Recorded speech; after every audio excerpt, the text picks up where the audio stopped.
Welcome to the Truman Charities podcast, a community of caring. I am Jamie Truman, your host. I'm one of the co-founders of Truman Charities. Our organization has raised over $1 million for several different charities as we share our message of helping others and paying it forward. We plan to continue to educate our audience on the culture of giving. On this podcast, I will interview fellow charity founders, volunteers, sponsors, and other people in the community who will share their stories. You will hear and be inspired by their selflessness and passion for helping others. Welcome to another episode of Reuniting After War. I'm really excited to introduce you to three guests today. My first guest is the co-founder of Reuniting After War, Mary Henry. And we have two special guests that are veterans, James Stanley, who served in the Army, and Alan Proctor, who served as a Marine. How are you guys today? Great. Thank you. Good. Doing fantastic. Thank you for asking. Oh, I'm so glad you guys were able to join me this evening. So, Mary, I wanted to talk a little bit about you first. Can you tell me about yourself and why you decided to create Reuniting After War alongside your son, Eric?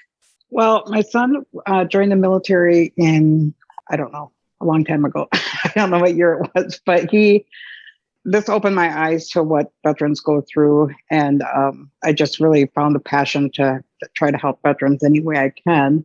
And in 2009, he was involved in a battle that was 12 hours long.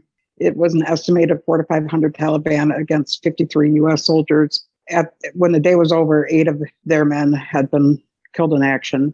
And they immediately, James was involved in that. He can probably talk more about that. But I think they had maybe 2 weeks off and went right back to their missions. And it just didn't feel like they ever really had time to grieve together.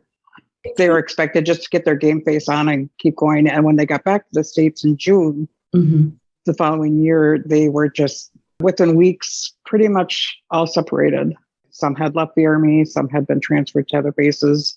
And so it just never felt that they had that time to process what they had been through when they were in Afghanistan. So in 2013, I did a reunion for that unit just as a favor and a thank you to those guys that Eric had served with, along with Eric. And we had no intention of doing anything beyond that. But as the weekend went on, many of the guys that were there approached me and said, is there any way you can do this for other units? We didn't know we needed it. It's been healing. And so that's the short story of a long story, but that's how it started.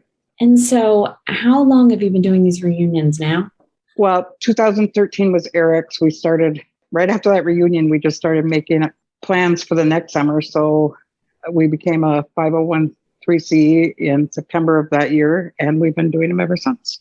All right. So I want to talk to James first and get to know you a little bit more. So can you tell us a little bit about yourself and why you decided to join the Army? Oh, absolutely. So, I didn't join the Army until a little bit later in life. I was 24 years old. I joined in 2004. I didn't really have a whole lot going on, not a lot of career prospects. I hadn't attended college or anything. And at the time, it just seemed like it was sort of a last resort for me. And so I enlisted in the Army as just a way to, get out of here, start a career, get some training, and actually just make something, out of myself and learn some valuable skills that would serve me for the rest of my life. And so that's why I joined the military. And so far, my plan seems to have worked out pretty well, with the exception of the day that Mary was talking about. That was kind of a roughest day in my time in the military. Mm-hmm. And so what was it like when you came back from deployment? It was kind of like, so we got off the plane. We came back in different groups. We picked up our bags, and I had been gone for almost the entire duration because I had volunteered to go on R&R leave last. So I was there for roughly 10 months of the deployment, maybe 10 and a half months. So immediately when I got home, it's just try to transition back into being a husband and a father again. I have a wife and 2 kids. So I was trying to reintegrate back into that. We get, your period of block leave right immediately when you get back to around 30 days. And it was really strange, just transitioning from that deployment lifestyle, especially considering everything that happened during in that deployment, and then just going back to being, a normal person and, like I said, a father, a husband, and just a normal soldier again in garrison. Right. And so when you came back, what did you say? You said it was strange. So what was the strangest part about it? Just turning everything off. I mean, pretty much from the moment we hit the ground in Afghanistan till you left, I mean, it was everything was 100%. It seemed like it was 100% all the time. So when you get home and, you're not under risk of impending attack or not having to get up and pull guard duty. So, I mean, your body clock's totally off. It's hard to sleep. I'm just, getting used to being able to eat and drink whatever you want, whenever you want, being able to watch TV, and just returning to a normal lifestyle is definitely strange. So now I'm assuming that when I was talking to Mary, and because you and Eric, her son, were deployed together and obviously were in that battle together. So were you at the first reunion? I was, yes. Okay. So can you tell me a little bit, how did it feel to go to the reunion? So leading up to the reunion, initially I wasn't going to go. I was pretty apprehensive. I hadn't seen or talked to the majority of these guys in a long time. So I was just, I don't know, I felt really strange about it. But I think actually Eric was one of the guys that talked me into it. I showed up, and right when I got there, I mean, Eric was one of the first people that I saw. And then I actually rode up to the reunion with him. And immediately it was just the strangest thing. Like, I haven't talked to these guys in years, but it's like I just talked to them yesterday. We just picked up right where we left off, laughing, joking. Just, yeah, it was pretty amazing. So what do you think was the most memorable part of the reunion for you? Oof, there are so many. I mean, just obviously seeing everybody was memorable. They actually brought in a couple of Latvians they were part of the OMLT team that was over there. And just, I guess, hanging out with those guys. I mean, there's so many. It's hard to pinpoint one. I guess, the biggest thing was just being able to hang out with all those guys in that setting for a period of time, and just being able to just hang out and drink some beers and barbecue and just talk and laugh and joke. That was the most memorable piece. So if anybody is thinking about possibly going to these reunions, but as you had said, feel kind of strange about going, what would you tell them? Just don't even worry about it. I mean, it's depending on, what the relationships were, it might be initially strange, but once you get there, it just all goes away. You pick up, like I said, right exactly where you left off. Some of the guys, like, I think I got a little fatter, I got a little hairier, everybody's changed just a little bit, but overall, I mean, you just kind of roll right back into the same relationships you had before. Now, how did you feel when you came back home after the reunion? I missed everybody again. It was just going back to a normal lifestyle with everybody that I had around my local area. But I felt a lot better. Like, we stayed in contact. I gotten everybody's phone numbers, and so we're all friends on Facebook and all the social medias, and laughing and calling each other and texting each other. So it really started a great setting for maintaining these relationships. Oh, yeah, because I was going to ask you if you have been in contact with them since. So that's great that you guys have, your text threads and your Facebook and all that good stuff. So, yeah, we have a group chat set up, and on top of that, I keep in touch. I mean, probably not as much as I should, but I definitely try to make it a point to keep in touch with as many people as I can. Oh, that's so great. Now, Alan, I wanted to ask just a little bit about you. Now, can you tell us about yourself and why you decided to join the Marines? Yeah, of course. I joined about the same time as James did in 2003, right out of high school. I joined the Marine Corps.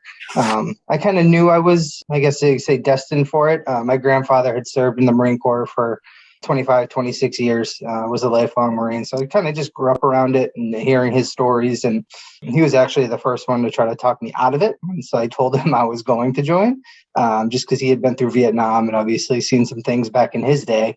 But like him, I was kind of strong-willed and stubborn, so he knew I was going to go into it. So I ended up joining right out of high school, and then did 4 years in the Marine Corps with 2 deployments. Now, how did your grandfather feel after he found out that you had signed up to the Marines? He was the first one to try to talk me out of it, and had a little sit down with me, and I just explained to him that it's what I wanted to do. I wanted to, do something kind of bigger than myself, and kind of follow in his footsteps, and that he wasn't going to, dissuade me from doing that. And then after that, he accepted it. from there, we already had a strong bond before that. Then you can imagine even after. Having been able to wear the same uniform that he did, we had a great bond. I love that. Now, how did you feel when you came back from deployment? Yeah, very similar to James. It's you go from 1,000 miles per hour every day on deployment. Our first one was our combat deployment in the battle in Najaf in Iraq. And, coming back from that, you get your leave for 30 days and you go home and see your old friends and your family. And then you're right back to training, preparing for your next deployment. So it's not an easy transition, I think, for most. And I don't want to speak for most, but for me, it was harder when you actually get back from your last deployment and then separate up, because then you're home on that block leave James spoke about. You're back on that forever. You're not going back to training and back to what you're used to doing. So it's not an easy thing, but it's, basically you train for it just like you trained, for those deployments. You get home and you figure out what works, and then you just focus on those things. Now, how did you get introduced to these reunions? We were lucky enough to have one of our buddies, Julio, from the Midwest, not far from where Mary is, had reached out to us on our Facebook group chat and just said, "Hey guys, I heard about this opportunity to get us all back together. I just got to kind of, write a summary here, do this application, need some help." And everybody, jumped at the chance to try to help. He took care of most of it, did all the work. And I don't remember the exact time frame, but it wasn't more than a week or two later. He reached back out to us and just said, "Hey guys, I'm pretty sure this is real, I hope this is real, but we got selected. And I think this is legit. We're all going to get to go to a reunion." And we kind of didn't believe him at first. And then, once he started getting all the information and sending us to the Reuniting After War website, and we started scoping it out, it was really cool. So that's kind of how we, luck of the draw, or one of our guys, Julio, was just looking out for us. Now, how did you feel when you got to the reunion? It was awesome. It was great to see everybody. I mean, Mary really takes care of absolutely everything, which is important because these reunions, there's a lot of barriers to them that people have in their mindsets, I think. And we all had to kind of convince each other, it was the right thing to do, or we should just go, or, if you had family stuff going on or personal stuff or work stuff, we're all trying to give advice to try to help each other out, to convince each other it was the right thing to do. And it's just, as long as you get yourself to the airport, the rest of it literally is taken care of. You don't have to do anything. And then you get there and you just, for us, it was just over 10 years, I think, that we'd probably seen each other, most of us. And he's just like, he's, older and just, you just continue on where you left off. It's just crazy. It's like time had stopped. So I happen to ask the same question I asked James. What was your most memorable moment at the reunion? The most memorable. There was a lot, because it was, we had a lot of fun. There were a lot of cool activities to do where she has these, which I think is awesome. But it was really just, just hanging out. I think every night we were there, we had the campfire going probably well past the time we were supposed to be up. One of the guys brought his guitars, playing music by the campfire and, drinking beers and just hanging out, catching up about everything, family and life. And it was really just that, just reconnecting and hanging out and just, shooting the, I was going to say shooting the SHIT. I probably can't say it, but that's what we used to call it. Just like we were on post. And that's what we used to joke about was, just like you were on watch, you're just hanging out with each other, talking about the most random things and just enjoying each other's company. So if you were going to talk to anybody that was thinking about coming to this reunion, but they, as you said, have a barrier and they're not sure and they're on the fence about going, what would you say to them? I'd really say you have to go. You just get there and all those concerns that you were having, would be, washed away, and it would be well worth it. Good, bad, or indifferent, whatever feelings you have when you're there. That reconnection is an important part of the veteran community. And, James kind of spoke about it with those invisible wounds of war and what we have to go through when you transition back. Isn't easy. And, when you're in the service, it's a little easier because you always know, the guy to your left and your right has your back. And, you go back to your normal life and your day to day, and you might not see these folks again for decades. So, having that connection and just being there heals a lot of wounds, even the invisible ones. So I'd say just, get yourself on the plane and get there, and you'll see the benefits of it after.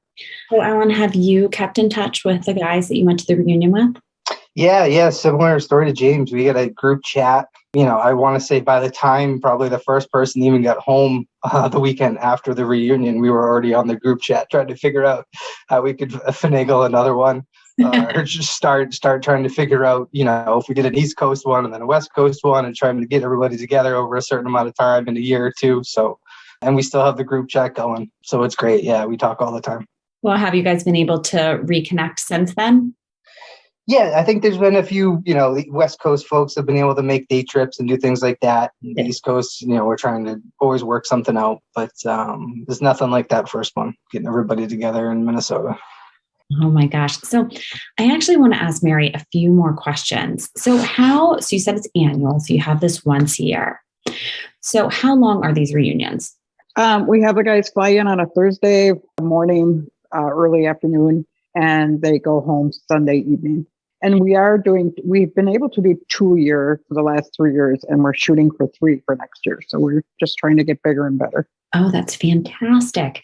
So if someone's listening to this and they really want to put together a reunion, how do they go about it? They can reach out to me. My email address is on the website at reunitingafterwar.org, or they can reach out on Facebook, or they could call me. There's so many ways. Yeah. I love it. All right. So if somebody is looking to help your organization, because obviously, you're helping all of these veterans get together to this reunion, how do they go about that? Well, mostly what we need is money. The average cost for veterans to attend the union is about $1,200 per vet. And we have anywhere from, last summer we had a really small one. It was 14 of them, but we've gone up to 42 before. Oh, wow. So they are expensive. So they can donate on our website. You can go right to Venmo, and we're on Venmo if you want to donate there. We're always looking at different ways to raise money.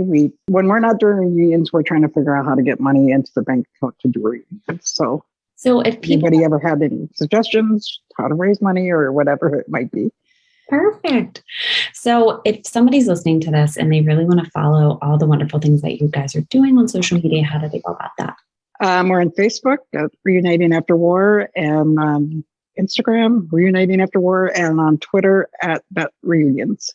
All right. Now, thank you so much, Mary, James, and Alan, for taking the time to speak with me tonight. But before I let you guys go, is there anything that we haven't covered that you would want people to know? I would just like to say that when the veterans come, they're just so humble and don't think they're worthy of somebody doing something like this for them. And they're so grateful and thankful. I haven't been to a reunion yet where the guys haven't had one special toast to the guys they lost while they were gone. I see them healing. The first night is kind of a blur, and then it kind of all run the same. But by Friday, they're a little more serious, and really they have some serious talks and some healing goes on. And it's amazing to watch. Yeah, I was thinking what goes on. Watch. Yeah.